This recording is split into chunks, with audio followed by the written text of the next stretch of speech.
অনেকদিন পর বাড়িতে খাচ্ছো, খাও।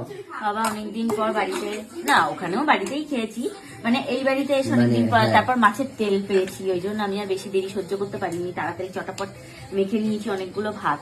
তোমার জন্য কত কিছু আজকে জামাইয়ের জন্য সাজিয়ে দিয়েছে, এই দেখো পঞ্চব্যঞ্জন সাজিয়ে দিয়েছে দেখছি তোমার। বাঁধাকপি আছে, বেগুন ভাজা আছে। বাঁধাকপি, এটা ইলিশ মাছের মাথা দিয়ে বাঁধাকপি, বেগুন ভাজা, মাছের তেল, এখানে আছে হচ্ছে এটা কি আলু পেঁয়াজ করে ভাজা, আলু ভাজা, মানে রসগোল্লা, চারটে রসগোল্লা খেতে পারবে তো তুমি? না না, ওটা তো এমনি প্রতীকী এটা। তারপর হচ্ছে দই, এত দই খেতে পারবে? হ্যাঁ, দই, এদিকে ট্যাংরা মাছ, ডিম, এটা হচ্ছে ডিম ভরা ট্যাংরা বেগুন দিয়ে, আর হচ্ছে বড়ি দিয়ে, আর হচ্ছে এখানে বড় বড় 2 পিস মানে আর মাছ আলু দিয়ে।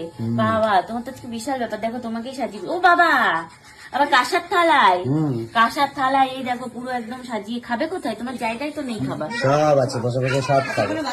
কোথায় খাবে? ও মা গো, হায় হায় হায়, আবার তো সব কাঁসার বাটি। তোমাকে কোনোদিন দিয়েছে এরকম? বাবার জীবনে দেয়নি আমায়, আমার জন্মদিনে একবার লাস্ট বছর দিয়েছে। দেখো এই হয়, এই হয়, সব আদর জামাইয়েরই হয়, মেয়ে ফেলনা।